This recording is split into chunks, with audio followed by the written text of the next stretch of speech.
A suitcase thudded onto my porch like a claim staked into sand. My mother's voice floated through the open doorway, sweet as iced tea, sharp as a blade. "We're finally here," she said, already inside my beach house, already acting like it belonged to her. Then my sister's laugh, quiet, polished, followed by the sound of a key turning that I hadn't given her. They stepped into the living room and stopped dead. The family photos were gone. The cozy throw blankets were folded with hotel precision. A white card sat centered on the coffee table like a warning label. "Please read before staying." My mother's hand went to her mouth. My sister's phone slipped in her palm. "No," Mom whispered, "no, this can't be happening." The second I heard those words in my head, I could see Caroline's smile freezing like someone had finally flipped on a light. But this didn't start at the beach. It started with a Sunday call. I was in my kitchen rinsing plates when my phone buzzed. "Mom," I answered out of habit. "Hi, Mom," her voice came soft, almost cheerful. "Honey, your sister and I think we need space." "Space from what?" "From everything," she said quickly. "We just want a quiet week by the water. Your father loved that house. Being there makes me feel close to him. The beach house, my beach house, it's small 2 bedrooms, 1 bath, a porch that cacks in the wind. I bought it with overtime and stubbornness, and I pay for every inch of it. It's my reset button." "Next week," Mom added like she was asking to borrow a casserole dish. Before I could answer, Caroline's voice slid into the call, smooth and sharp. "Great, so you'll come down first and get everything ready." "Ready? How?" "Groceries, clean sheets. Make sure the house is spotless," she said. "Mom deserves a real break." I felt my jaw tighten. "I can leave fresh linens." Caroline cut in. "Emily, don't make this complicated." Mom tried to sound gentle. "Sweetheart, you're younger, you have the energy. It's only fair you help, only fair." "So I'm not allowed to come as family," I said carefully. "I'm only allowed if I'm working." A tiny pause. Then Caroline chose her words the way she always did, like she was selecting silverware. She said calmly, "Do you understand, or do I need to explain it slower?" Something in me went very still. I wanted to argue, to remind Mom that this was my house, my payments, my insurance, my name on everything. I wanted to say, "You don't get to ban me from my own life." But I knew the trap. If I got emotional, I'd be dramatic. If I held my ground, I'd be selfish. Caroline would stay calm and I'd look like the problem, so I swallowed it and said, "Okay." Caroline exhaled like a queen granting mercy. "Perfect, we'll be there Saturday." "Mom wants the good decaf pods. Turn the heat on." After I hung up, I stood there with the faucet running, listening to water spill into an empty sink. This wasn't new. It was just finally spoken out loud. My role in this family wasn't daughter, it was convenience. That night I opened my laptop and looked at my beach house bills and messages, little reminders that when things went wrong, it was always on me, the owner, the fixer, the one who paid. I didn't call Caroline back. I didn't text Mom a paragraph. I drove down early alone. The house was quiet when I unlocked the door. I walked room to room, and for the first time in months it didn't feel like a shared possession. It felt like mine. Then I packed away anything they used as emotional leverage.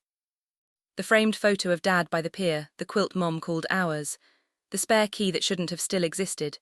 I made the place neutral, clean, simple, almost like a staged listing. Then I changed the keypad code and updated the lock settings so only one name had access. Mine on the coffee table. I placed one plain envelope and a small card, "Please read before staying." Then I left. So when Mom and Caroline arrived the next day, suitcases, rolling voices already in charge, the second they walked in, they stopped. No photos, no cozy clutter, no family warmth they could claim. Mom's hand rose to her mouth. Caroline's smile faltered. "What is this?" she asked suddenly, not so calm. Inside the envelope, the first line was bold. "Notice of unauthorized occupancy. Use agreement." Mom's breath hitched. "No," she whispered. "No, this can't be happening." Mom's whisper, "No, this can't be happening," was still ringing in my ears when my phone lit up. "Emily," she said the moment I answered like I'd dropped a vase. "What did you do?" "I left something on the coffee table for you to read," I said. I kept my voice steady. If I sounded emotional, Caroline would label me dramatic. Caroline cut in cool and clipped. "This is absurd. Take it down." "Take what down?" I asked. "The paperwork, the little show," she said. "You're embarrassing, Mom." Mom rushed in soft as always. "Honey, why are you doing this? We just wanted a quiet week." "A quiet week where I'm only allowed there if I'm cooking and cleaning." I said, "That's not quiet, that's work." "That's not how I meant it," Mom murmured, but she didn't correct Caroline. She never did. Caroline sighed. You're acting like we asked for a kidney, it's a house, you're not even using it. There it was, her logic. If I wasn't standing in the kitchen every day, I didn't deserve a say. I use it. I said I pay for it and I'm responsible for it. Mom tried the line that used to crack me open. Your father would have wanted us together. I paused. Dad wanted you cared for, I said. He didn't want me treated like staff. Caroline laughed once sharp. Oh, spare me. This wasn't one rude phone call. It was years of small invasions dressed up as family. Caroline inviting people down without asking. Mom saying just this once until once became a pattern. The HOA warning after a noisy weekend. My name on the notice, my problem to fix. Mom's voice softened. Caroline told me you didn't mind. Of course she did. I did mind, I said. I just stopped explaining. The next morning, I drove to an estate attorney in town. Mr. Sloan, late 60s, calm-eyed, the kind of man who'd seen families unravel over the words we share. He listened while I laid it out: my beach house, my mother's space, my sister's demand that I could only come if I served them. When I finished, he folded his hands. That's not a vacation, he said. That's unpaid labor tied to emotional pressure. He went over the practical side, simple real-world things. If someone slipped on my steps, I was liable. If the HOA cited the property, the letters came to me. If something escalated, the deed didn't protect me. It exposed me. Is the home in your name alone? He asked.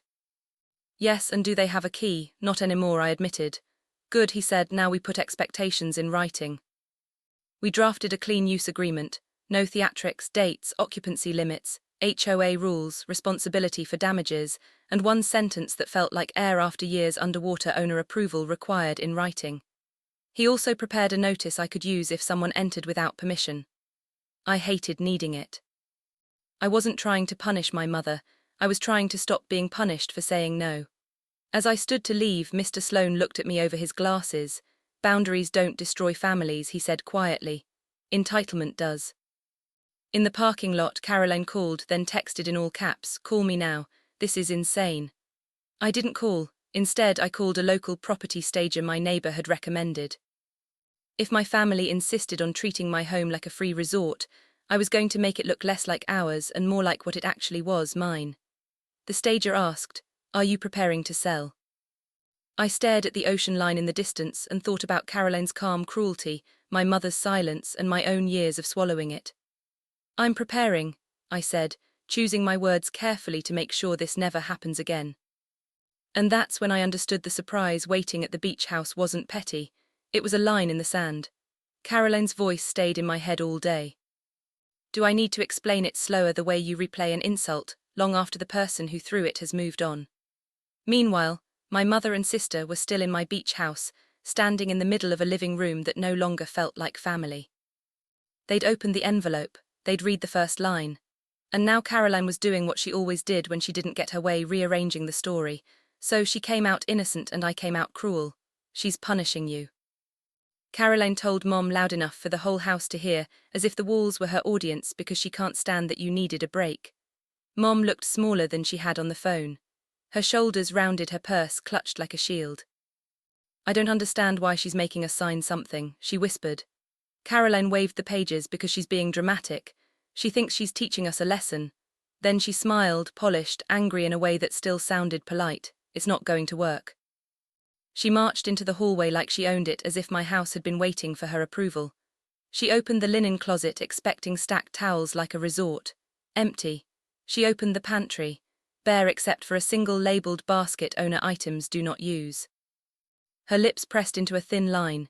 In the kitchen, she yanked open drawers looking for the good utensils I saved for guests who actually acted like guests. She found nothing but the basics laid out like an Ayabumb. Not hostile, just not hers. Mom drifted toward the mantel out of instinct, then stopped. No framed photo of Dad by the pier. No family Christmas snapshot. No little evidence they could point to and say, "See, we belong here too." Only a clean shelf and a vase of beach grass, the kind you buy at a home store when you're trying to look neutral. Mom's voice broke. She took your father's picture down. Caroline didn't soften. "She's trying to guilt you," she said. And I could hear the edge under her calm. "Don't let her." Then she did what she always did, she reached for control. "Fine," Caroline snapped, switching from offended to commanding in one breath. "Let's get settled. Derek can bring the bags in. You start unpacking the kitchen stuff, we'll make it homey. Mom blinked, but the note. Caroline shoved the papers back into the envelope like they were trash. We're not signing anything. She can't kick us out, we're family. The words hit the room like a stamp, family, therefore entitled. A knock on the door made Mom jump. Caroline froze for half a second, then went to answer like a woman opening her front door. She swung it wide and her expression tightened. An older woman stood there with a neat bob haircut and a cardigan, the kind of neighbour who knows every HOA rule by heart. I'd met her once at a community meeting, Mrs. Donnelly, the unofficial mayor of our street. Oh, Caroline said, too bright.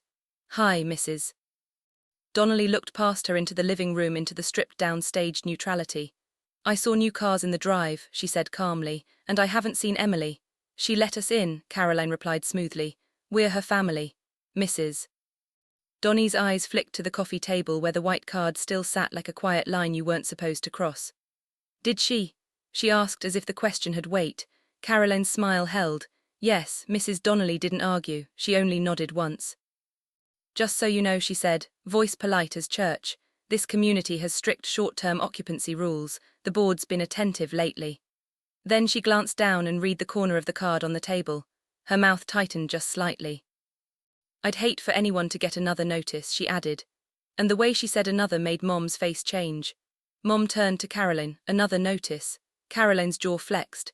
Mrs. Donnelly offered a small, almost sympathetic smile to my mother, not Caroline. I'm sure it's nothing, she said, but the HOA office did ask me to call if there were unapproved guests again. Again. Mom's fingers tightened around her purse strap. Caroline's calm finally cracked. Oh my God, she hissed under her breath as she shut the door. This is what she's doing. She's turning people against us. Mom looked at the envelope on the coffee table like it was suddenly heavy. Slowly, she pulled the papers back out and something slipped from the middle. A second folder thicker with a printed label on the front. Cho violation history. Beach house incident notes. Linda Caroline. Mom's lips parted. Why are our names on this? Caroline snatched for it, but Mom held it close eyes, scanning the first page. Her face went pale. Outside, the wind rattled the porch chimes. Inside, Caroline's phone began to buzz, one call after another, like the house itself was finally calling her bluff. And for the first time, my sister looked scared. Caroline's phone kept buzzing against my coffee table like a trapped insect. She snatched it up, glanced at the screen, and her face tightened. HOA office, she muttered. Mom didn't take her eyes off the folder. Her finger moved down the page. Noise complaint, trash left out, unauthorized guests. She looked up. Caroline, what is this? Caroline's smile appeared thin and automatic. Busybody neighbors, Emily overreacts, Mom's voice sharpened. Then why is my name on it? Caroline's eyes flicked away. Because she's trying to scare you. The phone buzzed again, then Mom's, then Derek's, a chorus of consequences. Mom answered because Mom always answered, hello. A crisp voice filled the room. Mrs. Harper, this is the HOA office. We received a notification from the homeowner about unauthorized occupancy at the property on Seagrass Lane. We need to confirm who is currently inside. Mom's cheeks flushed. I'm Emily's mother, thank you. We also need written permission to occupy the property this week per policy. Caroline lunged for the phone. Give me that. Mom pulled it back, startled. Caroline leaned in, voice sweet as poison. Hi, we're family. There's no written permission needed. The HOA rep didn't budge. Ma'am, the policy applies to everyone. If the owner does not confirm permission today, we will document this as unauthorized occupancy. Mom's hands shook. What happens then? Fines and referral to security if necessary. The rep said like someone reading a rule book. Caroline's confidence drained in real time. Mom ended the call with a shaky thank you, then turned on Caroline. You told me there were no problems, you told me Emily didn't mind. Caroline snapped back. Mom, stop, you're letting her play you. That's when my phone rang. Mom stared at my name on the screen and hit speaker. Emily, her voice cracked. Honey, please, what is going on? I didn't raise my voice, I didn't sigh, I didn't give Caroline anything to point at. I'm going to ask a simple question, I said. Do you have written permission to stay this week? Mom swallowed. We thought. Caroline cut in. Don't do this, Mom's grieving, you're punishing her. I kept my tone even. Caroline, you told me I wasn't family on this trip unless I was staff.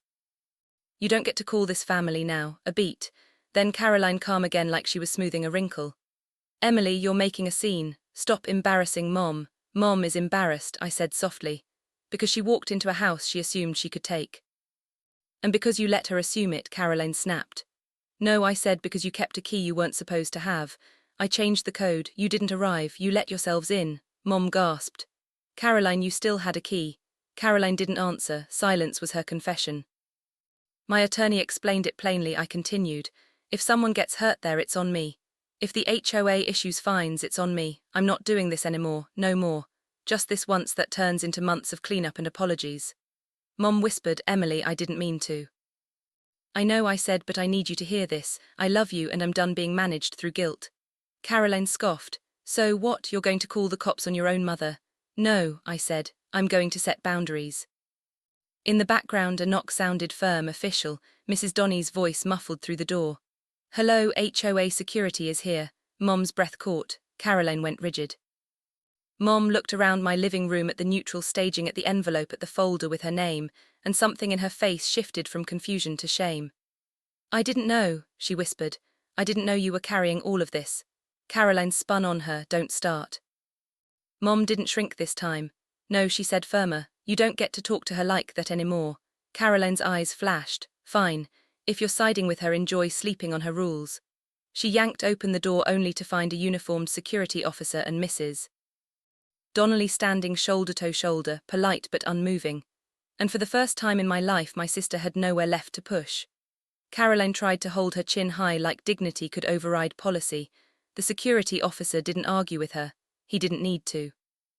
He simply asked calmly, Ma'am, do you have the homeowner's written permission to stay on the property? Caroline's eyes flicked to Mom, demanding backup. Mom looked down at the papers in her hands. The use agreement, the HOA folder, the receipts tucked behind it like a quiet record of what I'd been swallowing for years.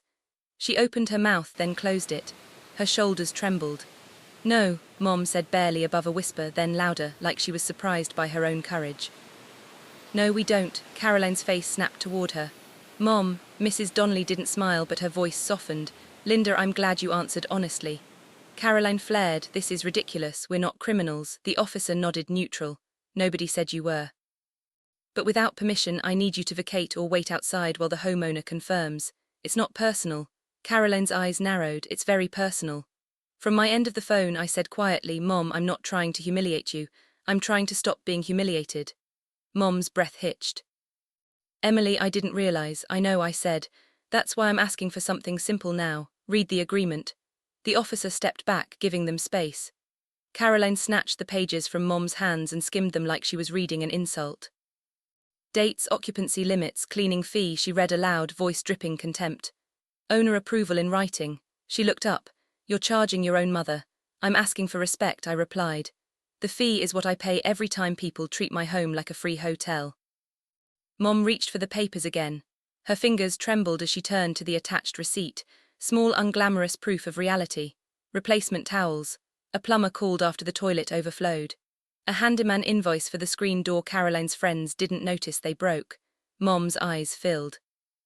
You paid for all this? Yes, I said, and my voice was calm but tired because it was easier than fighting because I didn't want you caught in the middle. Caroline scoffed. Oh please, you love playing the martyr. Mom's head lifted. Stop, she said one word, quiet. But it landed.